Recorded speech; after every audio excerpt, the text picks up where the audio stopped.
If in a couple of sentences you could let us know what your mission is through your work.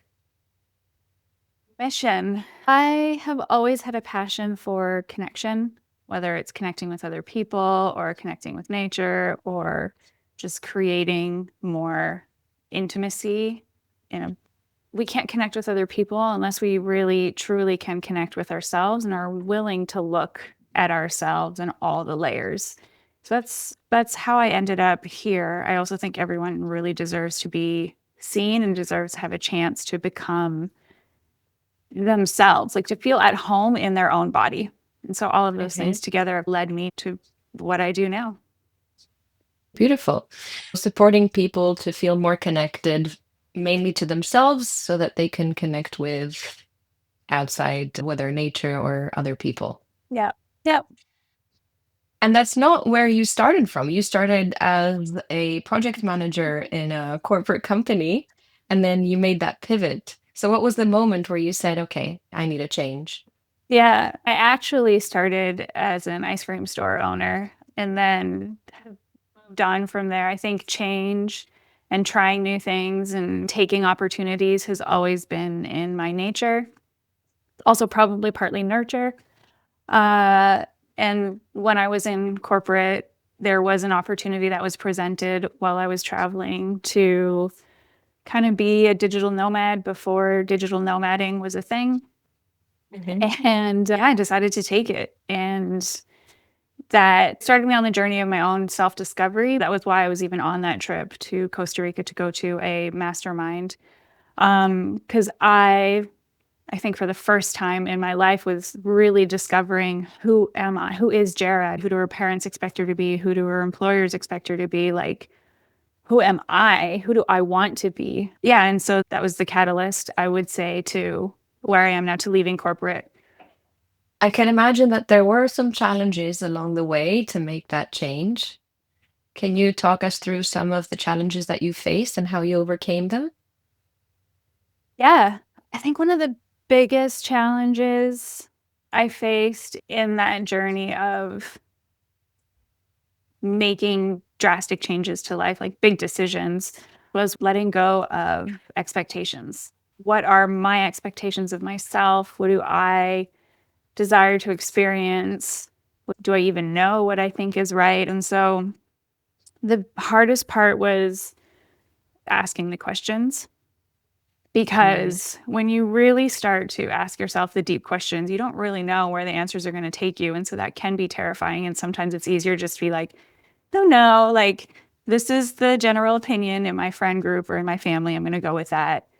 But and then the second part was actually choosing for me. I call it making selfish decisions.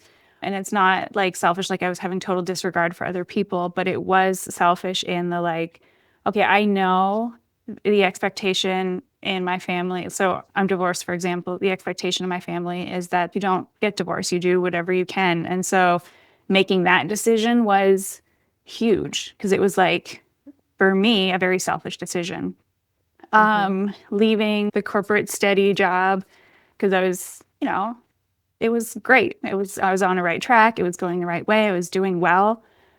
And so to leave that to start working with startups and become an entrepreneur is not always a logical decision. And that was also terrifying because people didn't understand, especially in my family. They were like, "You're going to do what?" One of my aunts at a Christmas party once, she's like, "Where do you live?" And I was like, "Not, I don't have a house anywhere. Like, I don't really live anywhere. I live everywhere." And she was Mhm. like, "Oh, so you're homeless?" And I was like, "Well, I prefer to call it nomadic, but yeah, I guess you could say I'm technically homeless." And she was like, "Oh, are you poor?" And I was like, "No, no, this is voluntary homelessness." And so there was like a complete misunderstanding or like not comprehending this choices that I was making or lifestyle choices. And so that was one of my biggest things of like, okay, how do I take a stand and really be me, regardless of what opinions or thoughts is going to come of that. And then there's just the constant unknown. I like routine. And so, really leaning into, okay, like I don't have a home, I'm going to be in different places all the time. How do I juggle that along with, building a business. And so learning to do that also felt extremely challenging, but I'm also very grateful that I decided to use fear not as a stop sign, but as a guide. But Mm. it takes a lot of practice. And so I think that a lot of people will resonate with the challenges that you faced, especially this getting to know yourself. And this, I mean, we're always in this dilemma of authenticity versus attachment. And how are we ourselves? How do we actually do that? Yes, we can ask the questions, what do I want? And what am I feeling right now? What are my needs? You said that sometimes it's hard, it's scary because you don't know where the answers might take you. And I think oftentimes it's also that you don't know what the answers are to begin with, let alone where they might take you. Yeah. So how can someone do that? How can someone be more themselves or understand themselves more, in your opinion? My opinion and my experience, it is the curiosity is such a huge part of that. So my brand is called a curious catalyst because particularly in my life, curiosity was the catalyst. Like change was amplified and sped up as soon as I started to look at things from a curious perspective. So asking the questions, but not necessarily with weight. So I think curiosity for me feels more like playful and light and like, oh, I'm curious. So it is like, okay, what I always use this kind of silly example, but after I got divorced, I felt so disconnected from me because I felt like I had so much been living in other people's expectations. And so it's like, I don't know anything about myself. And Mhm. so I went all the way back. I was like, okay, do I even like pizza or sushi? And so it's just like curious. And then it's trying it. And then it was, okay, what do I think about maybe different global events that are happening or spiritual questions or like the big whys or what I'm doing. And so reading different books from different perspectives and looking into that and listening to different teachers. And there is just a lot of exploration. It's not just like, okay, I'm going to ask a question, somebody tell me the answer. It's like, no, you have to Yeah. go out and live and do the Yeah. things, you know, the Yeah. pizza or skydive out of the airplane or like read two books from two different sides. Dare to Learn. disagree and dare to be Exactly. Yeah. not liked. Yeah. Listen to all the opinions and be like, oh, I like that from that person, but I don't like the other things. I like that from that person. And like create your own opinion. But yeah, it takes effort. Yeah, it takes Yeah. effort and curiosity for sure. And I think what I love about what you said about curiosity, it takes the weight off it a little bit because Mhm. when you feel like, okay, now I have this mission of figuring out who I am and I need to find the right answer, and there's only one right answer and I need to find it, being more curious about it, like, okay, do I like pizza? Cool. Let me take Yeah. myself out on a date tonight and try some pizza and see if I like it. Yeah. And this curiosity brings a lightness to this process. It Does. doesn't make it like, oh, this inner work, which is work, of course, but brings a bit of lighter taste to it. Yeah. Well, and I think there is a general opinion that there is only one right answer. And I say this a lot when I'm working with people like, okay, we're going to try this week. I'm like, okay, we're going to try this. And it's okay to change your mind. Like, so there isn't even necessarily one right answer. Right now, the answer is this, but I'm going to go, I'm going to discover, I'm going to learn things. And then the answer hopefully will change at least a little bit because we are made to change and to grow. Like we're never made to be the same. When I was a teenager, I had one of my closets was just white and I had a bunch of permanent markers and all my friends would come and like draw and write things on it. And one of my friends, she wasn't even that much older than me. I don't know how she got to be so wise, but she wrote on the cupboard, she said, um, when you look in nature, anything that stops growing is dead. So never stop growing. And I was just like, right. Like we are a part of nature. And if you look at nature, it is constantly growing and changing. Like trees never stop. Even in the winter, they're not stopping. They're growing out instead of up. and it's constantly growing. And so we have to adopt, I think, that same thing to ourselves. If you have the same opinion now on something, and then in 10 years, it's literally the exact same opinion with the exact same bullet points and the exact same things, I don't necessarily think that's healthy. You can have the same opinion, but the content underneath the opinion would probably change if you're really looking at everything all the time. Right. Yeah.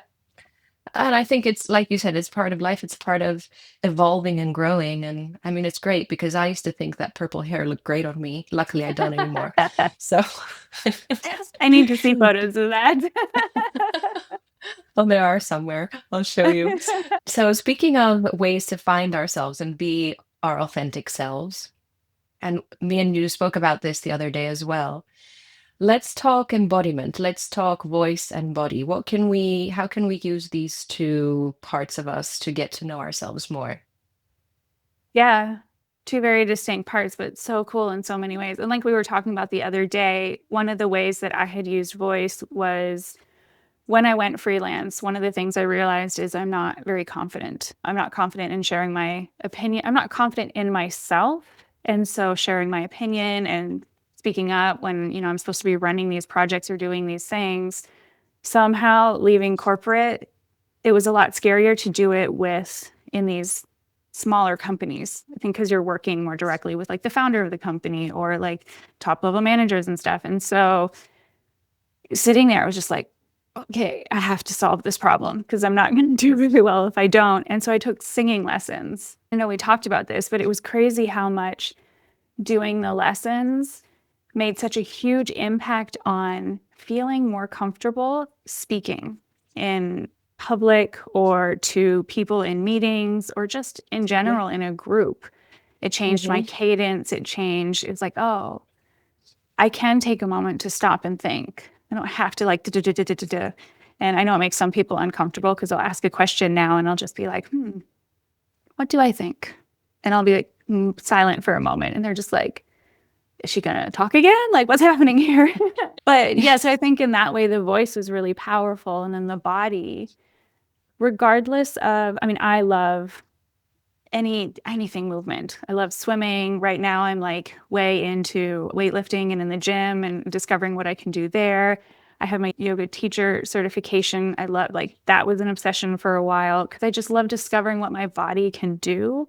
And in that, regardless of all of the things I've tried, I'm feeling more at home because I know my body and how it works in different ways and what its limitations are in any given moment and what it's great at in any given moment. But that Hmm. also allows me to be really comfortable, like even here digitally with you. I feel very at home. Like this is a safe space because I've learned how to express, but I've also learned how to feel very comfortable Hmm. in the vessel. Hmm. Absolutely. And I totally agree. That's what one of the main things that yoga taught me as well is this just the practice of stepping on your mat every morning. Just the fact that you are checking in with yourself and getting to know your body and getting to know its signs and signals and this communication. So I think it's a very immediate way to get you to know yourself better is through the body. And movement is a fantastic way to do that, whether it's swimming or working out and getting to know your limits and getting to know your strength, mental strength, physical strength, weaknesses, and of course the voice as well. Yes, we did speak about that the other day, and I agree. Also, resonate with you on that. When I did the singing classes, I noticed the same. Apart from learning how to use this very valuable tool that we have, and I feel like us women have maybe a harder time finding our voices as well. Apart from that, it's also when you're doing these warm up exercises, you're a little bit silly. So you have to push yourself to be out of your comfort zone a little bit. So it's great for that too. Yeah, and even to what you were saying about the body part, like the checking in, you get to your mat in the morning and you check in and you're Mhm. just like, okay, what is happening internally? That was actually having this discussion in a session yesterday because you go through a practice and it's always okay. And what does it feel like in your body? And she was like, oh, it feels like this right now. And then we go through the practice at the end. the emotion has been discharged. And it's like, okay, notice what's shifted in your body. And she's like, oh, I actually noticed it while we were doing it. There was a moment where the sensation changed. And it was so weird to notice that. Mm-hmm. And explaining to her like why and how, it's like the body will sometimes know first. Once you really get to know your body, you'll feel a physical sensation and know an emotion is coming Mm-hmm.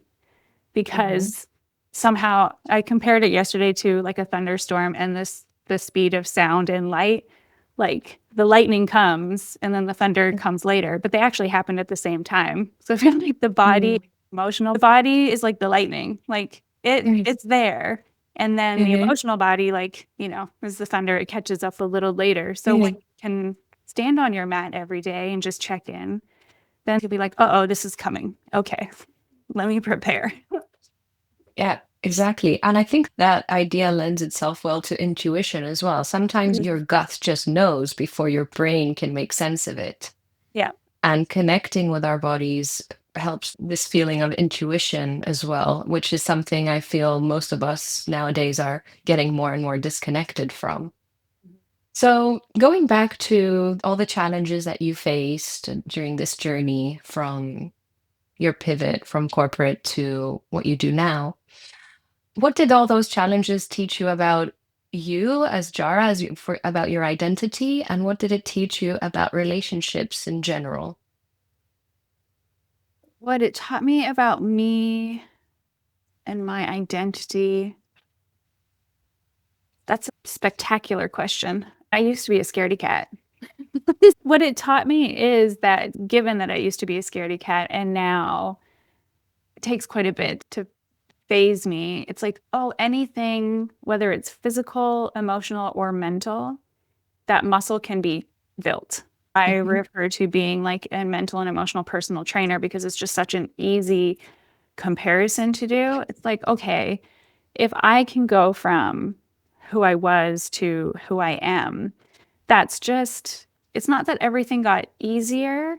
It's that I am now more capable of holding that or of lifting that, of dealing with that. And so that was, I think, one of the main takeaways was, okay, if I really want to learn something or be a certain way, like I want that to just be who I am or how I'm perceived, I can work at that. I can build that. It doesn't matter what it is, that development can happen. So I think that was my main takeaway for myself of like, okay, they always say you can be whatever you want to be. It's like, that's true. It all takes different levels of work, but it is actually accurate. And so that was very comforting and When encouraging. it comes to the fear, you said you were a scaredy cat. How did you meet that fear? And any advice for people that right now are listening to this and can feel the fear in their life? I mean, there's a lot of fear nowadays. I have a lot of fear too. Tell us what to do. I'm going to solve all the fear. No. Yeah, I guess it depends. It stems from different places. So, one of the first things, now looking back, I'm like, oh, it must have been God that it brought me through this exercise because at the time I didn't know really anything about personal development or any of these exercises. But for one of the first biggest questions, I had a moment of just like, I remember where I was. I was like laying in bed and I actually sat up and I imagined, okay, there's two choices. I'm going to imagine that future. What does that look like? And as much as I can project into it and feel it and like try and make it really vivid. And then I was like, okay, so I kind of know what that's going to look like and the safety of that and like what's good there. And then the decision that feels like really risky or very unsure, but projecting into that and just notice, like, make it as vivid as possible. The body also doesn't know the difference between, neither does the mind actually, between what's real and what's imagined. And so if you can make it as vivid as possible, then you can get a sense for it. And like you were saying, it doesn't have to make logical sense. Your intuition kind of guides you through that. So that was one of my first exercises I did. And realizing, like, okay, this option B is terrifying. However, as I like feel into that future and like imagine it and picture it, it has so much more potential then option A, to becoming, to experiencing, to like really living. That's what the question I was grappling with at the time. So then, yeah, it is scary. But again, that's where fear comes maybe more as a guide. I actually have on my wrist. It's a adrenaline, but it depicts fear because of like, I guess the main molecule. And it's Mhm. there because after I made that decision, um, like I leaned in and I was like, okay, I'm going to do it. Like, let's just try it because there's more chance of me living the life I want, even though it's scary. And then from there, I went and traveled alone for the first time. And I'd never traveled alone because that was terrifying to me at the time. And so I did that, and that was an amazing experience. And I kept just picking the things like, okay, smaller thing. What am I afraid of? Okay, I'm going to try that now. And continually leaning in builds the muscle, I guess, of that. Fear isn't always a stop sign. Obviously, tune in. Like, don't go walking around in the woods at night alone as a woman and be dumb about it. But also, sometimes it's like, it's a whisper. It's like, hey, like, check this out. And then when you do the thing, that same molecule, like that adrenaline, is also that rush you get after. So it also rewards you for leaning in. And it's like, okay, I can do this. That was some of the little things that I did in the beginning. It can also be a nervous system. You have past experiences that were really intense, possibly really negative, or you have a past belief, either because of how you were raised or because of just things that have happened in your history. And so you've developed this belief. And then the fear isn't even necessarily voluntary. It's it's in the subconscious, which is telling our nervous system to be afraid, to react rather than us choosing how we want to respond. So in that case, there's different modalities out there that can help you discharge that and rewire that. And then it doesn't instantly turn you from someone who's afraid to someone who's super confident. But what it does do is it brings you back to choice. And now you get to choose how you're going to respond rather than react.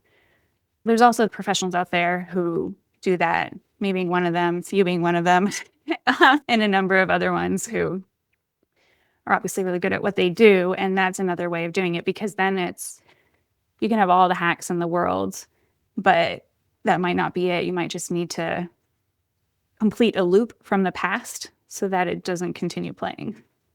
Yeah, I agree 100%. You can have all the positive affirmations, and you can do all the power poses in the world, but fear is there on the one hand, like you said, potentially as a whisper to show you what you want, what your heart's longing to do, but maybe your logical mind is afraid of.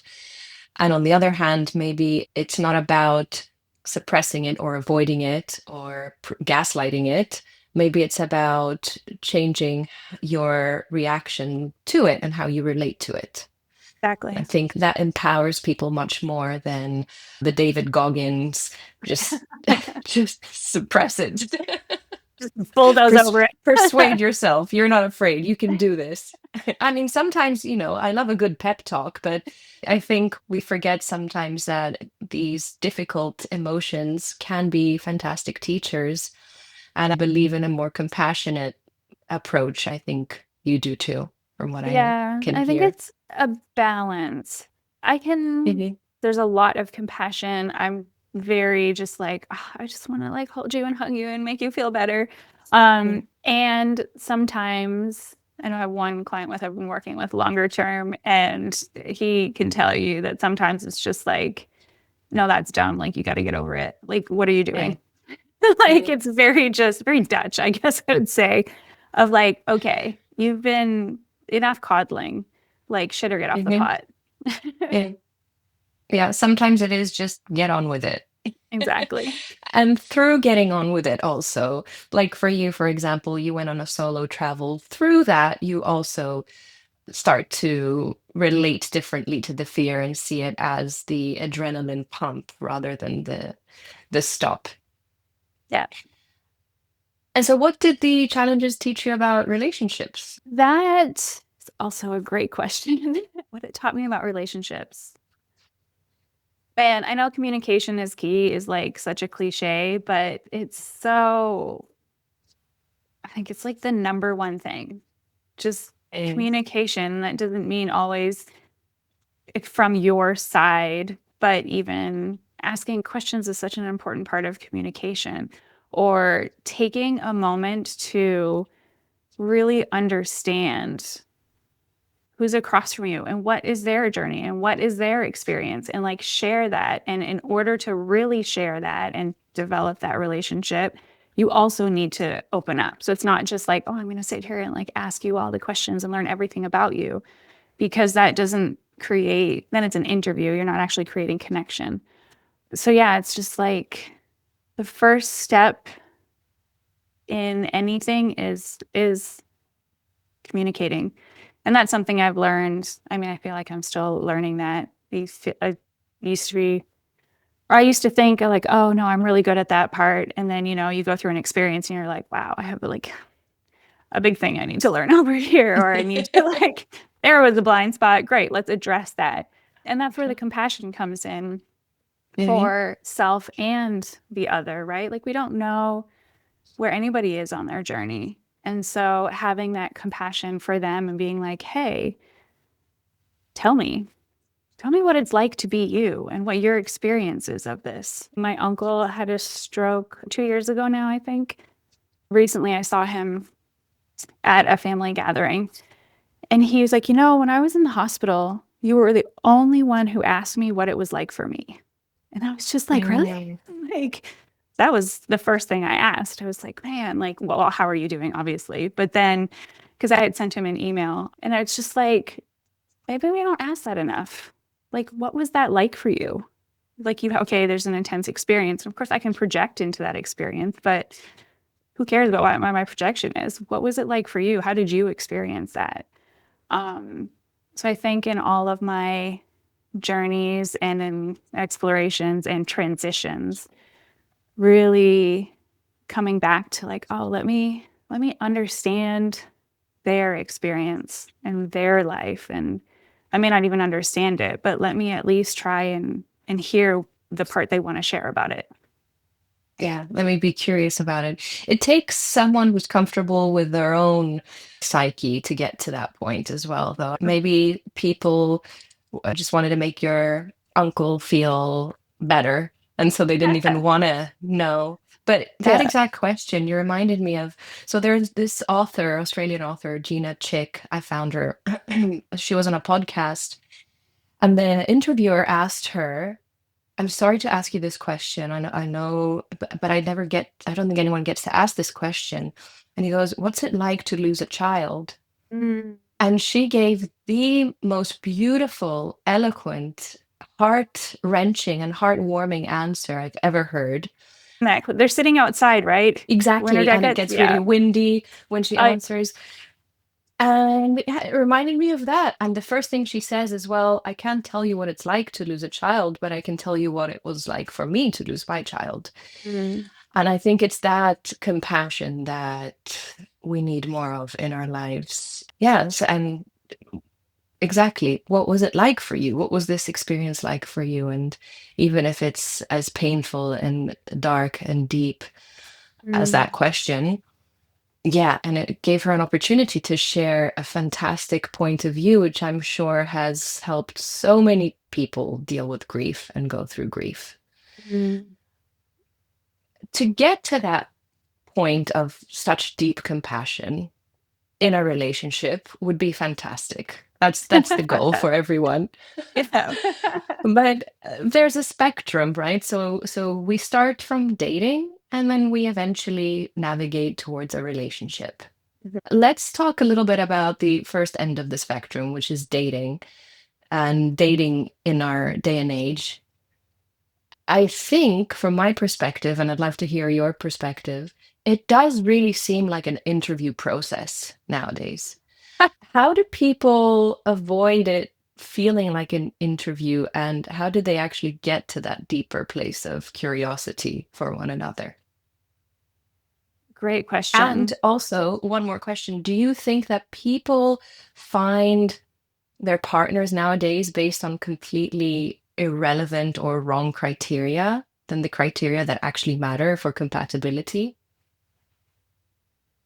Probably, given the way most people meet. You have a reel that gets me every time it pops up where you're like dating in your 20s and like, oh, what's your star sign or whatever. You do this great bit. And the Yeah. second one with the interview, like all the things, and then the pen at the end.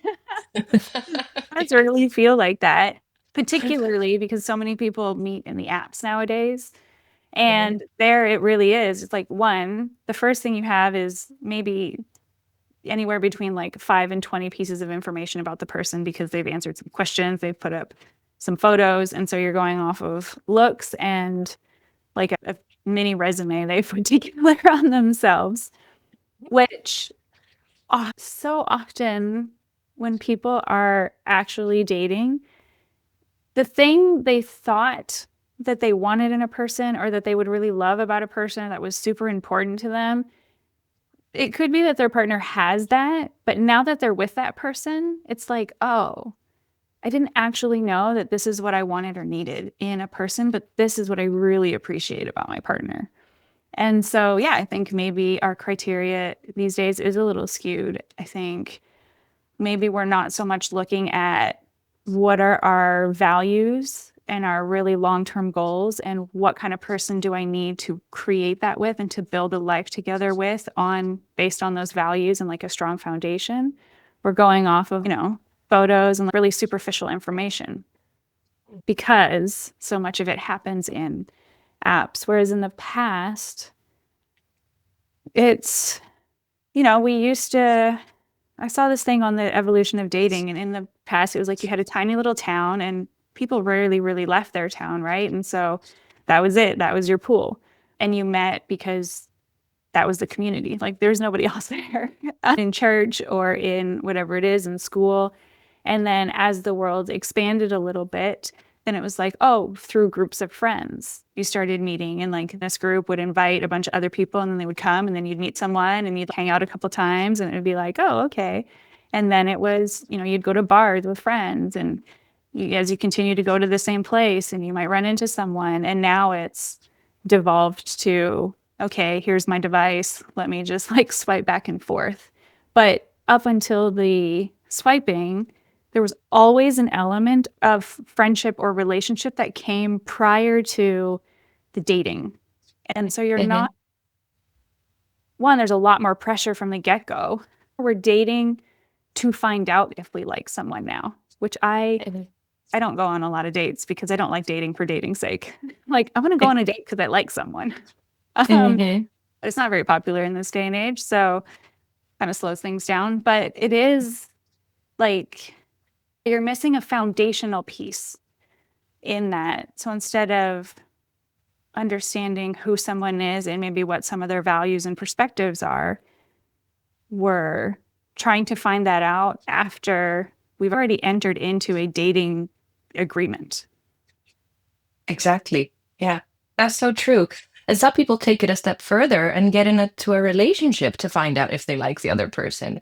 And some Right. people get into a marriage to understand if they like the other person. Does And some people occasionally have happen.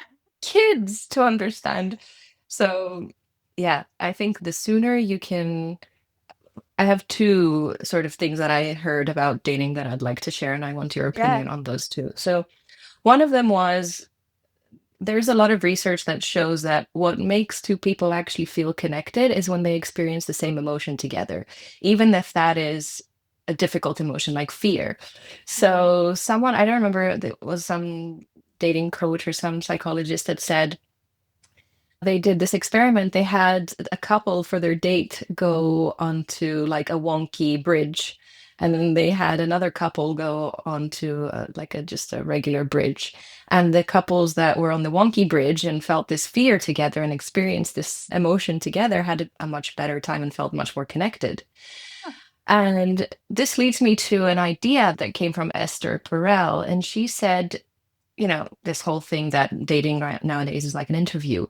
involve each other in your daily life from the get-go and do things together on your date. Don't just go to a coffee shop and like go through the list, but take your dogs for a walk together, or I need to run this errand. Do you want to join me? Involve them in your day, because if a relationship and a partnership is your goal, that's what's going to happen anyway.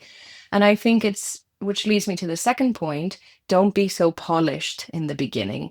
In fact, the earlier you can say, hey, look, I feel like I'm a pretty good person. I have these positive traits, but these are my negatives. These are the things that I know I need to work on. And the more aware a person is and willing to share that, I think the healthier the future of that relationship too.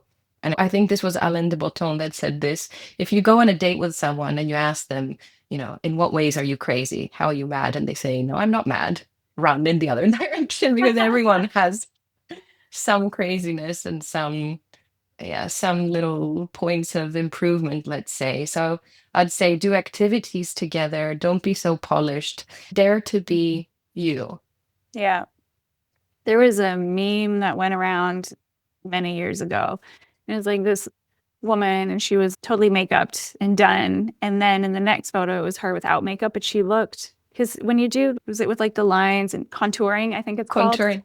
When you do that, you can make yourself look like almost a completely different person. But that's such a physical depiction of what we do mentally and emotionally. To what you're saying, it's like, oh, we try and come across like all perfect. And it's like, but as soon as you're in the relationship, that all goes out the window. And then you're all of a sudden dating a completely different person. And you're like, Yeah. but Physically and emotionally. exactly. So basically, what you're saying is go do a sauna on the first date and ask really difficult questions. Yes, take your interview pad in the sauna and just go to town. What triggers you while you're both sweating your asses off? Exactly. It's funny. Our first date with my boyfriend, who also, was actually him visiting me and living with me for a week, which ended up being 2 weeks. And then we went to where he lives and stayed there, which was great. Perfect. 3 weeks Just, of yeah, life together. exactly. Yeah.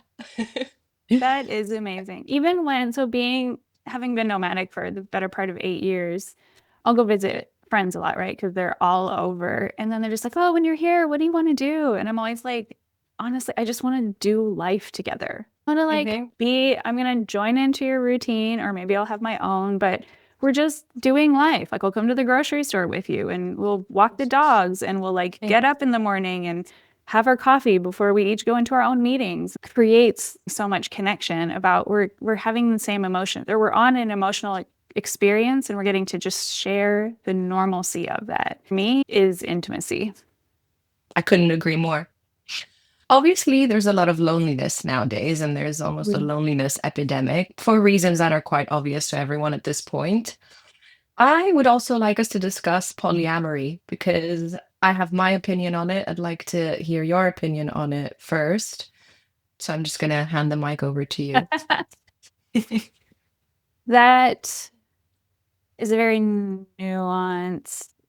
I mean, I don't actually know what popular opinion is. And so I was going to say, I probably have an unpopular opinion, but I, in regards to intimate partnership, I don't think polyamory, I don't know if there's a way for that to happen that is really healthy. I only know two couples that are doing it well, but I think even they have split up at this point. So I'm like, clearly I was wrong there too. I was talking this summer with a girlfriend about it, and then the other girlfriend who was sitting beside us, I didn't realize she was in an open relationship. And so I was talking with the one girl, and I was like, I think most open relationships stem from trauma. And then the other girl was like, oh, I'm interested. And I was like, uh-oh, I think she might feel like I'm attacking her. Not at all my intention. I've just never seen it work out in a way that everyone feels like. You see some, like my parents, for example, are so madly in love, and they've been married for 46 years now, 44. I haven't ever seen an open relationship that has that same level of like partnership and strength and love and joy. Mhm. So, possibly unpopular opinion, I don't necessarily think that it will lead to what everyone long term is looking for in their life. Well, popular on this podcast because I agree with you. Great. And apart from everything that you said, also, it takes away the opportunity to really go deep with one person, which is the hardest and the most rewarding and beautiful thing simultaneously.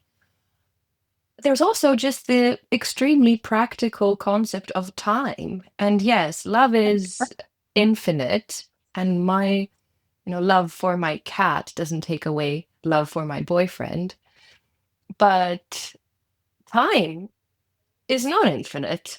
We have probably like an X amount of hours in a day, and it's so precious.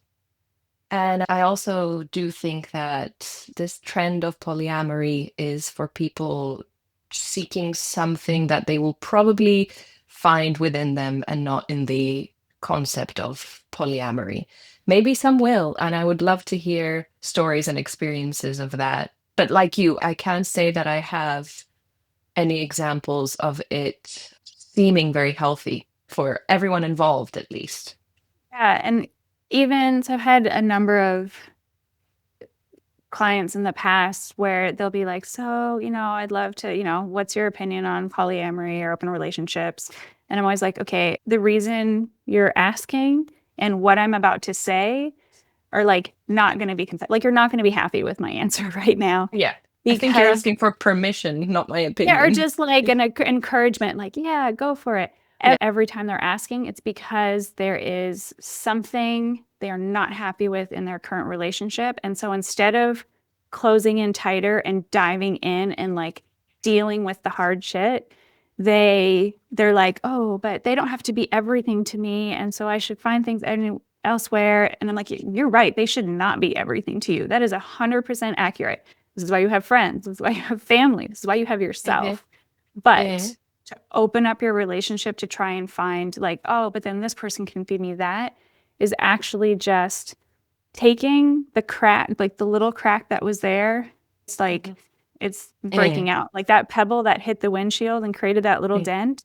Now you just Mhm. put really cold air on it and it's going to like there's the potential to burst the whole windshield. That's a great metaphor. The drug or the windshield? Depends who you ask. Exactly. I mean, crack, from what I understand, feels great in the beginning, but also never works out as a benefit. So, yes. Exactly. Let's talk about parenting. Do you work with a lot of parents in your practice? I have, yes, it's not necessarily about their, I mean, it comes up. Mhm. I recently had a woman who, her son is struggling with the new school he's going to. And so she's just like, ah, and it's like, okay, well, yeah, let's work on that. Like it was really impeding on a lot of her life. Stuff Mhm. like that will come up. Given I am not a parent, I don't think I've ever given parenting advice. I've shared Mhm. experiences like from my own past when I was a child and my parents parented me, or like how they did that and what I appreciated. But yeah, I don't, that's not my area of expertise. So it's So, hard. give us some advice as a daughter. Mm. As a daughter, what would you like to say to parents out there that have daughters or sons? I have studied, I mean, obviously, as you dive into the psychology of all kinds of things and you're looking at parenting, and even so in the Logos assessment, we can look at the correlation between things. And one of the questions we ask is, were you close with your mother growing up, with your father growing up, both, or neither? Mhm. And as you look at the data, someone who is close with both or with the father growing up, they have so like they just have this huge head start.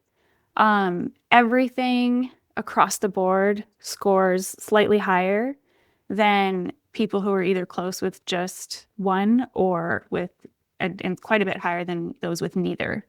So the relationship with your parents, even if you're not aware of it, has such a huge impact on like every other trait in your being. That's huge. Like a healthy relationship and open dynamic is so important. But that doesn't mean always just being their best friend.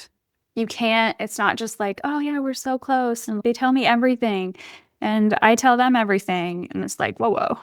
Like, probably not a great idea because another thing children thrive on and what teaches us so much about boundaries, how we set those, how we live those, what our values are, all of these things come from having boundaries that were set for us. And if we crossed them, if we disobeyed, if we pushed too far, there were consequences. And that is so vital because you see nowadays these kids who are given like full permission. Like there was Mm. no, I think discipline now is a no, you can get canceled kind of word. But it's Yeah. so important for Mm. everything moving forward with that child. So, yes, you want a close relationship with your children and that there is still that strength. They need to know it's safe. And a child, they've done so many studies around this where a little kid thinks like, 2 years old or the terrible twos, right? The reason that they're being terrible is because they're just trying to make sure that the I have foundation is boundaries. solid. Yeah, like, oh, Mm. if I do this, okay, good, Mm-hmm. there's a consequence. Oh, Mm-hmm. okay, okay, it's safe. Like I am in a strong container. Mm-hmm. Um, and that's why they're testing all of these things. From experience and from what I've studied would be the top two things, I think. Yeah, exactly. How important is it as adults to know how to say no and when to say no? That's Mm. why it's the first word we learn in our terrible twos. Eat your Right. And how to broccoli. respect a No. no. Yeah, exactly. Yeah. Yeah. Yeah. Wonderful. So, a couple last questions as we wrap up.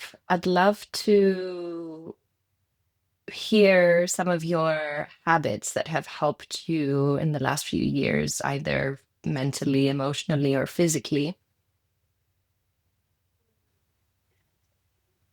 That I have developed the healthy habits I've developed. We don't want to know the unhealthy stuff.